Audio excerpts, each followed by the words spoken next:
Hello everyone, welcome to channel maths zone with PP. मेरा नाम प्रशांत प्रणव है और मैं आज आप लोगों को important questions of C plus plus की जानकारी मैं आज आप लोगों को दूंगा। ठीक है, तो इसके अंदर मैंने अपने प्रीवियस वीडियोस में मैंने कुछ क्वेश्चंस की जानकारी दी है। उसकी लिंक मैंने डिस्क्रिप्शन में डाल दिया है, आप वहां से जाके देख सकते हैं। तो आइए आज हम स्टार्ट करते हैं। तो ये देखिए, व्हाट डू यू अंडरस्टैंड, ये मेरा क्वेश्चन है। What do you understand about friend class and friend function. Friend class और फ्रेंड फंक्शन, ये जो टॉपिक है, ये दोनों टॉपिक बहुत ज्यादा इंपॉर्टेंट है। और ये फ्रेंड फंक्शन वाला जो पॉइंट है, ये हर बार पेपर में आता ही आता है। तो आपको इस वाले क्वेश्चन को बड़े ध्यान से देखना है। ठीक है, यहाँ दिया है in C plus plus friend class and function are use by grant access to private and protected members of a class. ये क्या होता है? ग्रांट असेस होता है प्राइवेट की तरफ से भी और प्रोटेक्टेड क्लास की भी। प्राइवेट मेंबर ऑफ क्लास और प्रोटेक्टेड मेंबर ऑफ क्लास की तरफ से ग्रांट असेस होता है। कौन? फ्रेंड क्लास और फ्रेंड फंक्शन। ठीक है, अब फ्रेंड फंक्शन के बारे में पढ़ते हैं हम। Friend function is a non member function, ये मेंबर फंक्शन नहीं होता। That has access to a private and protected member of a class. लेकिन इसको असेस कौन करता है? प्राइवेट और प्रोटेक्टेड मेंबर किसी भी क्लास का उसको असेस करता है। ठीक है, अब डिक्लेरेशन, इसको हम कैसे डिस्क्राइब कैसे करते हैं? तो यहाँ होता है क्लास, जैसे क्लास का नाम दिया मैंने माई क्लास। ठीक है, उसके बाद फिर मैंने इसको लिखा friend void my friend function. इसमें जो सब क्लास है वो माई फ्रेंड फंक्शन है। और क्लास की थी मेरी, क्या क्लास क्या था मेरा? माई क्लास था। ठीक है, तो इस तरह हम इसको यहाँ किसी भी जब प्रोग्राम लिखते हैं तो उस तरह से हम इसको यहाँ दिखाते हैं। ठीक है, अब इसके कैरेक्टर स्केच क्या है फ्रेंड क्लास फ्रेंड फंक्शन से? यह है डिफाइन आउटसाइड द क्लास, इसको हम क्लास से बाहर दिखाते हैं। ठीक है, not a member function, member function नहीं होता। Has access to private and protected member, private या प्रोटेक्टेड मेंबर के द्वारा ये असेस होता है। ठीक है, अब आता है फ्रेंड क्लास की बात करते हैं। Friend class is a class, ये एक ऐसा क्लास है that has access a private and protected member and another class of another class. Private और प्रोटेक्टेड मेंबर्स को असेस करता है, लेकिन उस क्लास का, जिस क्लास की बात जिस क्लास में होता है उस क्लास की नहीं, दूसरे क्लास के मेंबर से असेस करते हैं फ्रेंड क्लास को। ठीक है, अब इसको दिखाते कैसे? इसको भी हम इसी तरह दिखाते हैं। ये देखिए, जैसे क्लास हो गया, क्लास का नाम है माई क्लास, इसमें फ्रेंड क्लास है, उसमें यहाँ पे है माई फ्रेंड क्लास। तो माई फ्रेंड क्लास जो था, ये इस माई क्लास का मेंबर नहीं है, ये दूसरा मेंबर है माई फ्रेंड क्लास। तो वो इसको यहाँ पे असेस करेगा। ठीक है, अब इसके कैरेक्टर क्या है? All member of a friend class has assess, सारे मेंबर जो होते हैं फ्रेंड क्लास के वो उसको असेस कर सकता है। Can assess private and protected member, और प्राइवेट और प्रोटेक्टेड मेंबर्स को असेस कर सकता है। अब इसके यूज केसेस क्या है? इसमें ऑपरेटर ओवरलोडिंग होता है, या तो ग्रेटर देन होता है, या तो मतलब लेस देन होता है, या प्लस मतलब इंक्रीमेंट या डिक्रीमेंट, इन सब का हम यहाँ प्रयोग करते हैं। ठीक है, फिर आता है inter class communication, inter class communication हम इसमें करते हैं यूज केस में। और आता है फैक्ट्री फंक्शन भी यूज हम करते हैं इसमें। ठीक है, अब यहाँ पे मैंने एग्जांपल देके समझाया हुआ है। एक जैसे माई क्लास का नाम दिया माई क्लास, प्राइवेट रखा इंट डाटा, फिर friend class my friend class करके, फिर फ्रेंड वॉइड प्रिंट डाटा, फिर माई क्लास को मैंने यहाँ पे प्रिंट कराया हुआ है। इसी तरह मैंने यहाँ पे मैंने मतलब कि फ्रेंड क्लास को दिखाया, और यहाँ पे मैंने इसको कैसे मतलब कि एक बार प्राइवेट में और एक बार पब्लिक में किस तरह हम इसको मतलब डिनोट करते हैं वो मैंने यहाँ पे दिखाया हुआ है। ठीक है, उसके बाद यहाँ पे आते हैं बेस्ट प्रैक्टिसेस में। तो यहाँ पे लिया मैंने यूज यूज फ्रेंड फंक्शन या क्लासेस स्प्रिंगली। फ्रेंड फंक्शन का यूज करते हैं, यहाँ एक स्प्रिंग लिया नहीं, पहले फ्रेंड फंक्शन और फिर फ्रेंड क्लास, ऐसे एक एक करके हम यूज करते हैं। ठीक है, फिर prefer member function for encapsulation, member function को प्रीफर करते हैं किसके लिए? एनकैप्सुलेशन के लिए, डाटा को एनकैप्सुलेट करने के लिए। ठीक है, फिर है डॉक्यूमेंट फ्रेंड रिलेशनशिप के डॉक्यूमेंट को हम यहाँ पे शो करते हैं। ठीक है, अब आइए हमारा नेक्स्ट पॉइंट आता है, what are the three different type of C plus plus access specifiers. तो वो कौन कौन से होते हैं? वो होता है पब्लिक, प्राइवेट एंड प्रोटेक्टेड। ठीक है, यही तीन होते हैं मेरे। तो यहाँ पहले बात करी मैंने पब्लिक की। तो पब्लिक है असेसिबल फ्रॉम एनीवेयर, हम कहीं से भी इसको असेस कर सकते हैं। नो रेस्ट्रिक्शन, कोई रेस्ट्रिक्शन इसमें नहीं होती, ठीक है। Use for interface function, interface function में हम इसका यूज करते हैं। प्राइवेट में क्या होता है, accessible only within the class, केवल हम क्लास के अंदर ही इसको एसेसिबल करते हैं। नॉट इनहेरिटेबल, इनहेरिटेबल नहीं होता ये, ठीक है, इनहेरिट नहीं करता। Use for data hiding and encapsulation, encapsulation और डाटा हाइडिंग में इसका हम यूज करते हैं, ठीक है। प्रोटेक्टेड, प्रोटेक्टेड में होता है accessible with in a class, with in a class हम इसको एसेसिबल करते हैं। एंड डिराइव्ड क्लास, और डिराइव्ड क्लास में भी इनहेरिटेड, इनहेरिटेड डाटा शो करता है। Used for shared data and functions among related class, related class में हम डाटा या फंक्शंस को यूज कराते हैं, ठीक है। अब असेस स्पेसिफायर समरी है। असेस इसमें क्या है, पब्लिक में आएगा एवरीवेयर, असेस स्पेसिफायर पब्लिक होता है, और यहाँ पे असेसिबल एवरीवेयर होता है, और इनहेरिटेंस में होता है, तो यस। तो प्राइवेट असेस स्पेसिफायर प्राइवेट के अंदर होता है। अगर प्राइवेट की बात करें तो असेसिबिलिटी इसकी क्लास में होता है केवल, और इनहेरिटेंस में नहीं होता। अगर प्रोटेक्टेड की बात करें तो accessibility class and direct class में होता है, और इनहेरिटेंस में होती है, ठीक है। यहाँ पे मैंने एक एग्जांपल लेके यहाँ पे समझाया हुआ है, वो आप यहाँ देख लेना, ठीक है। अब देखिए बेस्ट प्रैक्टिसेस की बात करें तो वो है use public for inherit interface function, public का यूज करते हैं हम इंटरफेस फंक्शन के लिए। Use private for data hiding and encapsulation, private का यूज करते हैं डाटा हाइड करने के लिए या एनकैप्सुलेट करने के लिए। Use protected for share data and function, protected का हम प्रयोग करते हैं शेयर डाटा और फंक्शंस में, ठीक है। Keep assess specifier constant, assess specifier constant में भी हम इसका प्रयोग करते हैं, ठीक है। फिर आता है मेरा document access specifier, document access specifier में भी हम इसका प्रयोग करते हैं, ठीक है। What is abstraction in C plus plus, abstraction क्या होता है सी प्लस प्लस के अंदर, ठीक है। तो abstraction in C plus plus is a fundamental concept of object oriented programming, जो एब्स्ट्रैक्शन होता है सी प्लस प्लस के अंदर वो फंडामेंटल कॉन्सेप्ट होता है किसका, ऑब्जेक्ट ओरिएंटेड प्रोग्रामिंग का, ठीक है। हाइड्स इम्प्लीमेंटेशन डिटेल, जो इम्प्लीमेंट करता है हाइड करता है इम्प्लीमेंटेशन डिटेल्स को। फिर होता है expose only essential features, essential features पे केवल ये एक्सपोज होता है। फिर होता है returns represents complex system and in a simplified वे, को रिप्रेजेंट करता है कॉम्प्लेक्स सिस्टम को एक सिंप्लीफाइड तरीके से, ठीक है। अब पर्पस क्या होता है, एब्स्ट्रैक्शन क्या करता है, रिड्यूस कॉम्प्लेक्सिटी करता है, और इम्प्रूव मॉड्यूलरिटी करता है, और इनहांस यूजेबिलिटी करता है, और इंक्रीज फ्लेक्सिबिलिटी करता है, ठीक है। अब इसके अंदर टेक्निक्स क्या होती है, एब्स्ट्रैक्ट क्लास में होता है विद प्योर वर्चुअल फंक्शन होता है, इनहेरिटेंस में होती है abstract class with pure function virtual function होता है, एनकैप्सुलेशन में हाइडिंग डाटा एंड बिहेवियर होता है, और इनहेरिटेंस में derived class inherit abstract properties होती है, ठीक है। अब यहाँ पे मैंने एग्जांपल दिया हुआ है, ये आप इसे एक बार देख लेना, ठीक है। अब मैंने यहाँ लिखा है shape is an abstract class, जो शेप होता है ये एब्स्ट्रैक्ट क्लास है, और हाइडिंग इम्प्लीमेंटेशन डिटेल, और यहाँ क्या करना है इम्प्लीमेंटेशन डिटेल को हाइड कर रही है। एग्जांपल जो मैंने दिया उसको डिस्क्राइब कर रहा हूँ, ठीक है। फिर circle and rectangular inherit from shape, ये सर्कल और रेक्टेंगल जो ऊपर यूज किया मैंने वो इनहेरिट है शेप से, ठीक है। और प्रोवाइडिंग कॉन्क्रीट इम्प्लीमेंटेशन, और कॉन्क्रीट इम्प्लीमेंटेशन को प्रोवाइड करता है, ठीक है। अब इसमें बेनिफिट्स क्या होती है इसकी, तो इसमें होता है simplicity complex system, complex system को सिंप्लिसिटी कर देता है, सिंप्लीफाई करता है। इम्प्रूव कोड रीडेबिलिटी, कोड को रीड करने में इम्प्रूव करता है।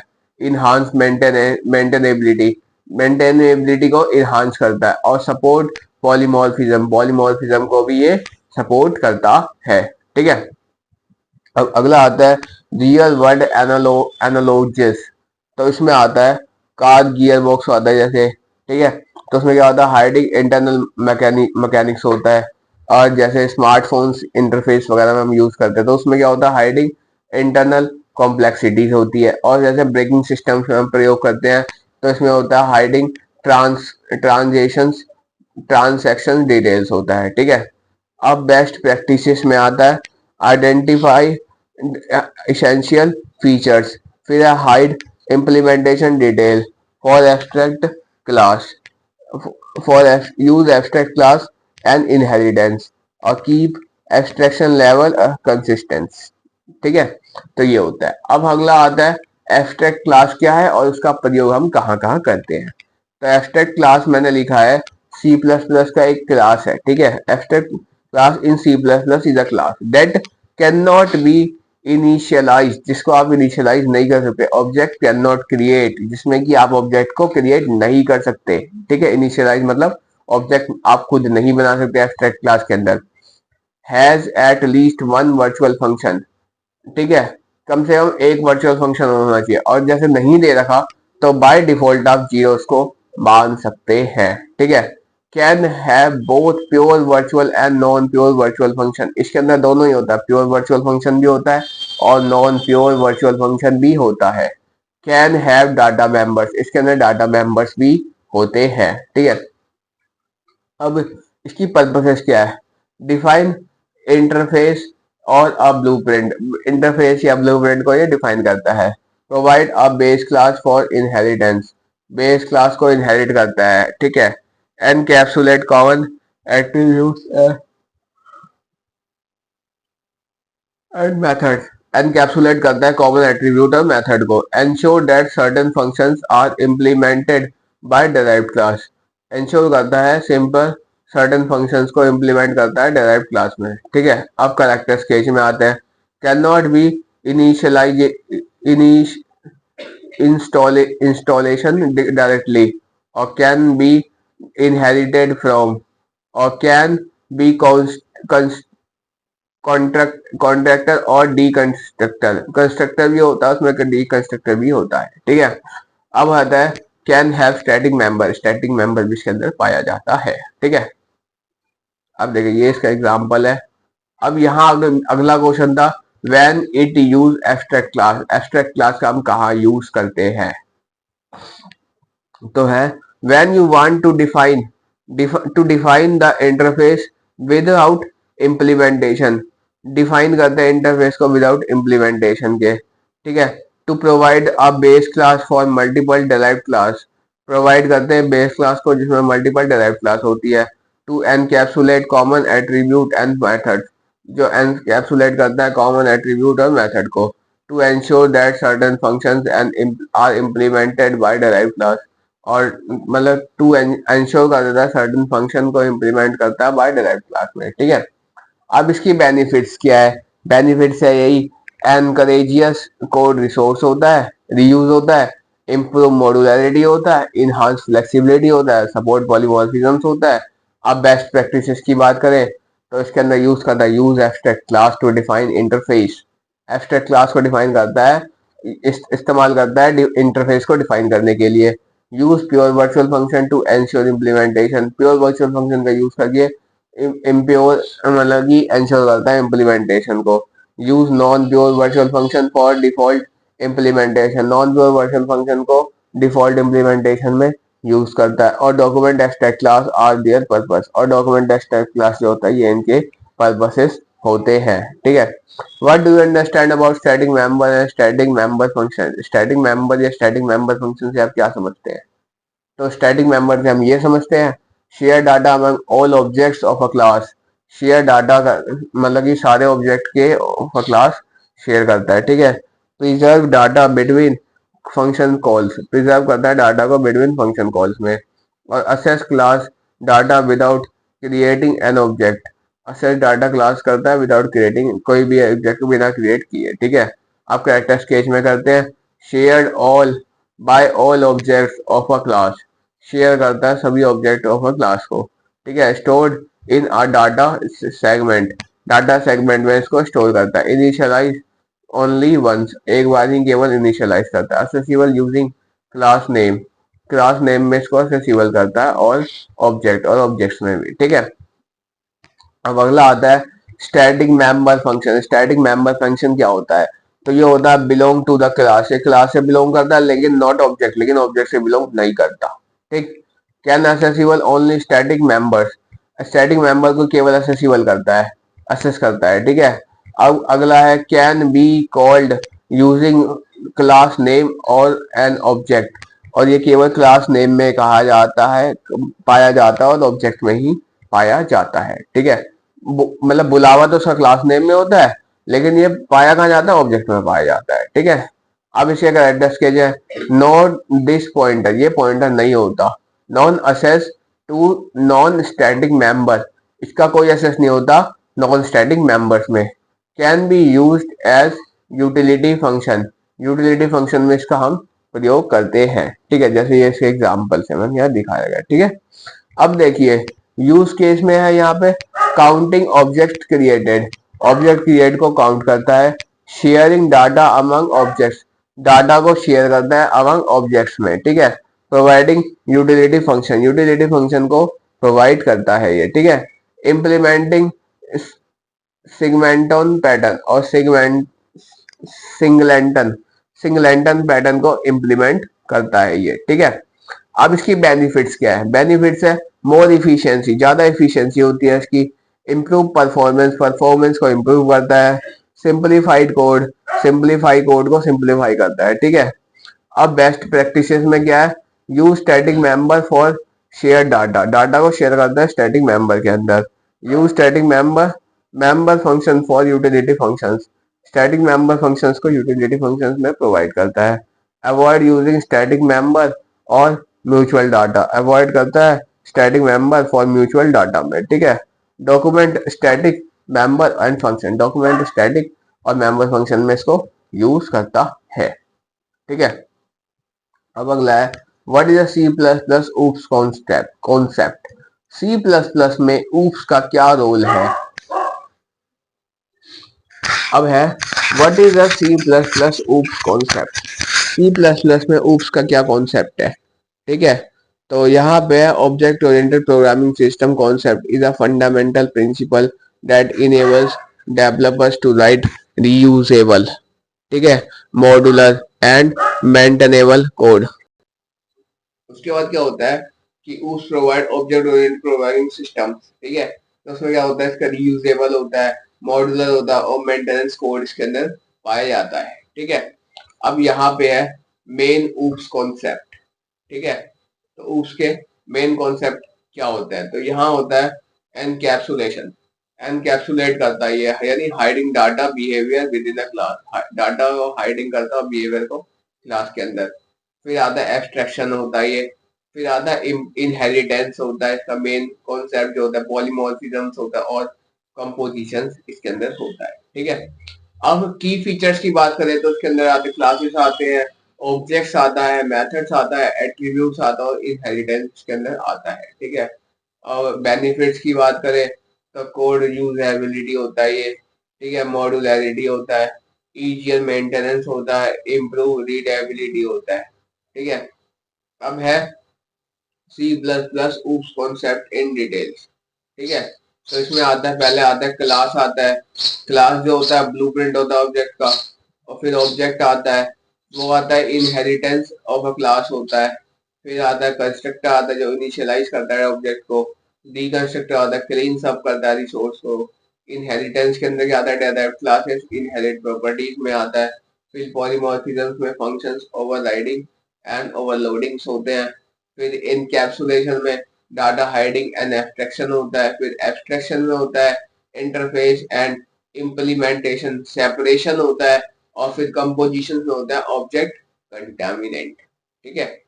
अब real world analog analogous analogy में आता है, एनालॉगस में आता है क्लास आता है, ऑब्जेक्ट आता है, इनहेरिटेंस आता है, पॉलीमॉर्फिज्म आता है, ठीक है।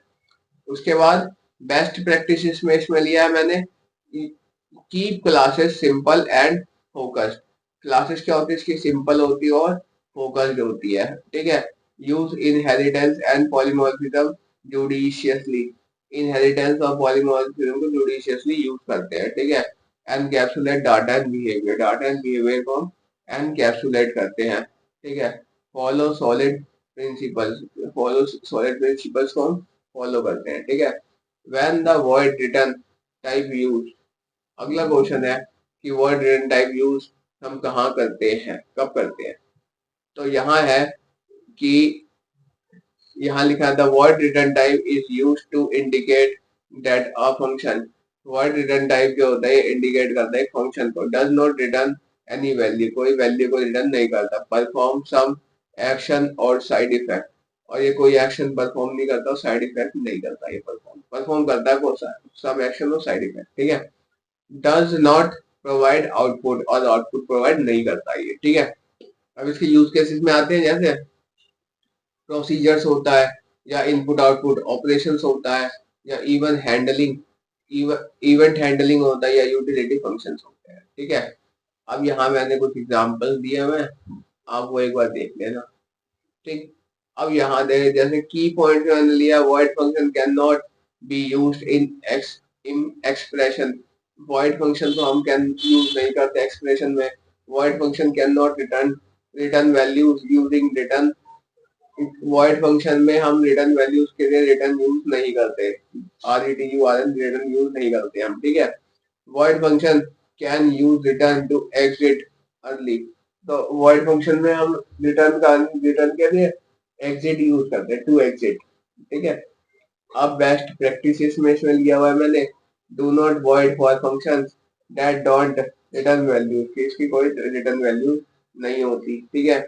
Void using avoid using void for functions that return value, ठीक है। फिर आता है डॉक्यूमेंट वॉइड फंक्शंस क्लियरली, ठीक। अब आता है when to avoid avoid void. When को अवॉइड को हम वॉइड कब करते हैं, ठीक है। वॉइड को हम अवॉइड कब करते हैं, when a function return data, जब फंक्शन में रिटर्न डाटा आता है। तो when a function needs to be used in expression, तो हमें क्या करता है, एक फंक्शन को आवश्यकता पड़ती है एक्सप्रेस करने की। A function need to return multiple values, और जब हमें फंक्शन की आवश्यकता होती है मल्टीपल वैल्यू के लिए, जब हम इसको मतलब कि अवॉइड वॉइड को करते हैं, ठीक है। अल्टरनेटिव्स टू अवॉइड, अवॉइड का अल्टरनेटिव्स क्या होता है, इंट और bool. For function that return status codes, status codes के लिए हम क्या करते हैं, इंट का प्रयोग करते हैं या बूल का प्रयोग करते हैं। फिर एसटीडी पेयर या एसटीडी टप्पल, इसका फंक्शन ये कब यूज करते हैं, for function that return multiple value, जब हमें मल्टीपल वैल्यू चाहिए होता है तो वॉइड की जगह पे हम एसटीडी पेयर या एसटीडी टप्पल का प्रयोग करते हैं, ठीक है। कस्टम स्ट्रक्चर और क्लास, कस्टम स्ट्रक्चर या कस्टम क्लास का प्रयोग हम कब करते हैं, for function that return complex data, जब हमें कॉम्प्लेक्स डाटा की चाहिए होती है, आवश्यकता पड़ती है, तो हम उस समय वॉइड की जगह स्ट्रक्ट की मतलब ये कस्टम कस्टम स्ट्रक्चर या कस्टम क्लास की लेते हैं, ठीक है। What is call by value and call by reference in C plus plus. Call by value और call by reference C plus plus में क्या होता है, ठीक है। तो कॉल बाय वैल्यू होता है the copy of the original arrangement is passed to the function. Copy होता है एक मतलब अरेंजमेंट पास करने के लिए फंक्शन में। Changes mode are arranged within the function that is affected the original. Changes mode ये होता है जो अरेंज उसमें फंक्शन में do not affect the original को अफेक्ट ना करे, ठीक है। फिर अगला होता है फंक्शन रिसीव अ कॉपी, जब फंक्शन रिसीव करता है कॉपी को, drop the actual arrange argument, वो की किसी भी एक्चुअल आर्ग्यूमेंट में, ठीक है। अब कॉल बाय रेफरेंस में क्या होता है, the reference to the original argument is pass to the function. जो रेफरेंस होता है ये ओरिजिनल आर्ग्यूमेंट होता है जो पास करते हैं हम फंक्शन में, ठीक है। Changes made to the argument within the function, changes बनता है उसमें आर्ग्यूमेंट में विद इन द फंक्शन, अब अफेक्ट द ओरिजिनल, जो ओरिजिनल पे हमें अफेक्ट डालता है, ठीक है। The function receive a reference to the actual argument, और फंक्शन रिसीव करता है रेफरेंसेस को एक्चुअल आर्ग्यूमेंट्स में, ठीक है। अब कॉल बाय वैल्यू का एग्जांपल मैंने यहाँ लिया, जैसे इंट टेम्प टेम्प ए लिया है, फिर ए को मैंने बी के बराबर दिया, बी को भी मैंने टेम्प माना है, ठीक है। उसके बाद यहाँ पे एक्स को मैंने 5 दिया, वाई को मैंने 10 दिया, स्वैप कर दिया एक्स एंड वाई को। तो एसटीडी काउंट, ठीक है, x equals to greater greater than x, ये कंडीशन लगा दी, उसका रिटर्न 0 कर दिया। ठीक है, तो आउटपुट क्या आएगा, एक्स की वैल्यू 5 आ जाएगी और वाई की वैल्यू 10 आ जाएगी। क्यों? क्योंकि एक्स एक्स जो होता है वो मेरा ए है और मैंने उसमें स्वैप किया था एक्स एंड वाई को, तो मुझे मतलब कि एक्स स्वैप स्वैप के समय अगर हम ए और बी डालते तो ए की वैल्यू 5 और बी की वैल्यू 10 आती, लेकिन स्वैप हमने किसको करा, एक्स और वाई द्वारा, क्योंकि मुझे भाई आंसर जो है एक्स वाई के फॉर्म में ही चाहिए, तो इसलिए उसने एक्स वाई के फॉर्म में रिटर्न किया है। अगर हम उसमें स्वैप की जगह हम जो भी करेक्टर डाल देंगे, हमें इस फॉर्म में चाहिए आंसर, तो वो हमें उसी फॉर्म में लाके आउटपुट हमें दे देगा। ठीक है, अब देखिए कॉल बाय रेफरेंस का एग्जांपल यहाँ पे लिया हुआ है, स्वैप इंट ए और स्वैप इंट बी लिया जैसे, ठीक है, वो इंट टेम्प ए लिया और ए बराबर बी दिया, फिर टेम्प बी कर दिया, फिर एक्स और वाई कर दिया, ठीक है, और यहाँ पे क्या करा, स्वैप एक्स वाई करा, तो यहाँ पे देखिए इंट ए और इंट बी था, लेकिन यहाँ पे हमने स्वैप करा गया एक्स और वाई को, तो एक्स की वैल्यू क्या कर दी उसने, एक्स की वैल्यू को 10 बना दिया और वाई की वैल्यू को उसने 5 बना दिया। ठीक है, यहाँ क्या करना था, यहाँ देखिए एक्स 5 था वाई 10 था, तो उसने एक्स वाई और एक्स 5 और वाई 10 करा इसमें कॉल बाय वैल्यू में, लेकिन कॉल बाय रेफरेंस में रेफर कर रहा है, तो एक्स को जो वाई की वैल्यू है वो एक्स को रेफर कर रहा है, जो एक्स की वैल्यू है वो वाई को रेफर कर रहा है, और यहाँ पे मेरा आंसर बना दे रहा है। ठीक है, अब यहाँ की डिफरेंसेस है की कैरेक्टर्स के अगर हो कॉल बाय वैल्यू और कॉल बाय रेफरेंस में, तो उसकी क्या क्या कैरेक्टर्स होती है, अगर आर्गुमेंट पासिंग हो तो कॉपी टू ओरिजिनल होगा वैल्यू में, और रेफरेंस में रेफरेंस टू ओरिजिनल होगा। ठीक है, अब चेंजेस ऑफ आर्गुमेंट हो तो do not affect original, original को अफेक्ट नहीं करेगा, और ये क्या करेगा, रेफरेंस क्या करेगा, अफेक्ट करेगा ओरिजिनल को। मेमोरी यूजेस की बात करें तो extra memory for copy, copy के लिए हमें एक्स्ट्रा मेमोरी चाहिए होता है, और इसमें क्या होता है, नो एक्स्ट्रा मेमोरी, हमें इसके लिए कोई एक्स्ट्रा मेमोरी नहीं चाहिए होती है। ठीक है, अब परफॉर्मेंस में अगर हम वैल्यू की बात करें तो स्लोअर फॉर लार्जर डाटा, और रेफरेंस की बात करें तो slower for larger, faster for larger data. ठीक है, ये होता है। अब बेस्ट प्रैक्टिसेस में अगर हम आते हैं तो यहाँ पे होता है use call by value and for small data type, use call by reference for large data type, और when the modify original data, जब हम हमें लार्ज डाटा टाइप चाहिए तो हम उसको क्या करते हैं, ओरिजिनल डाटा को मॉडिफाई कर देते हैं। Use constant reference when not modify original data, और कांस्टेंट रेफरेंस को हम यूज करते हैं जब हमें ओरिजिनल डाटा नहीं चाहिए होता है। ठीक है, इस तरह मैंने आपको यहाँ तक बताया। अब मैं अगले क्वेश्चन में आता हूँ, इनलाइन फंक्शन। इनलाइन फंक्शन क्या कहता है, इनलाइन फंक्शन करता है इस expanded inline function at the point of call, point of call को एक्सपेंड करता है। Estimate function call overhead, estimate function को कॉल करता है ओवरहेड, और improve performance for small function, improve करता है परफॉर्मेंस स्मॉल फंक्शन की। ठीक है, अब करेक्टर स्केच बताया हुआ है, define using the inline keyword, इसमें हम इनलाइन कीवर्ड का यूज करते हैं। ठीक है, टिपिकली स्मॉल 1 to 5 लाइन, 1 से 5 लाइन में इसके हो जाता है। ठीक है, टिपिकली स्मॉल अगर हो तो, अगर complaint into a single assembly instruction, complaint करता है single assembly instruction for function call overhead, no function call overhead, कोई फंक्शन कॉल नहीं होता ओवरहेड, नो स्टैक पुश या पॉप, कोई स्टैक नहीं होता, कोई पुश या पॉप नहीं होता। ठीक है, अब इस तरह मैंने यहाँ पे सिंटेक्स लिया, inline return type function name, जैसे पैरामीटर्स है, फिर यहाँ पे फंक्शन की बॉडी आ जाएगी और ये प्रोग्राम मेरा बंद हो जाएगा। ठीक है, एग्जाम्पल में आप यहाँ देख सकते हैं। ठीक है, अब बेनिफिट्स क्या है इसकी, बेनिफिट्स है यहाँ पे इम्प्रूव परफॉर्मेंस, परफॉर्मेंस को इम्प्रूव करता है। Reduce function call overhead, function call overhead को रिड्यूस करता है। Better code readability, better code readability प्रदान करता है। सिंप्लीफाइड डीबगिंग, डीबगिंग सिंप्लीफाई करता है। अब यूज केस में क्या करता है, स्मॉल यूटिलिटी फंक्शन होता है, परफॉर्मेंस क्रिटिकल कोड होते हैं, और फ्रीक्वेंटली कॉल्ड फंक्शंस होते हैं, और टेम्पलेट मेटा प्रोग्रामिंग इसमें होते हैं। ठीक है, अब बेस्ट प्रैक्टिसेस की बात करें तो यहाँ पे use inline for small function, small functions के लिए इनलाइन का प्रयोग करते हैं। Avoid inline for large function, avoid करते हैं इनलाइन को लार्ज फंक्शन के लिए।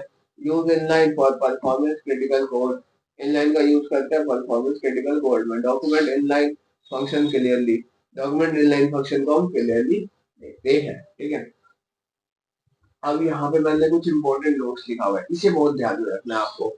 Inline is a hint of compiler not a मतलब कि नॉट अ गारंटी। ठीक है, ये क्या होता है, इनलाइन एक हिंट होता है कंपाइलर के लिए, लेकिन गारंटेड नहीं होता। ठीक है, कंपाइलर में इग्नोर इनलाइन, कंपाइलर इग्नोर कर सकता है inline if a function is too large, अगर फंक्शन बहुत बड़ा हो तो। ठीक है, inline function must be defined in a small translation unit. इस जो इनलाइन फंक्शन होता है इसको हम डिफाइन कहाँ करते हैं, स्मॉल ट्रांसलेशन यूनिट्स में हम उसको डिफाइन करते हैं। ठीक है, inline functions can be lead to code bolt if over over used. Inline function lead करता है कोड बोल्ट को अगर हम इसका ओवर यूज करते हैं। ठीक है, तो आज की क्लास हम यही तक रखते हैं। That's all for today. Best of luck for the exam. We will be there in the next class.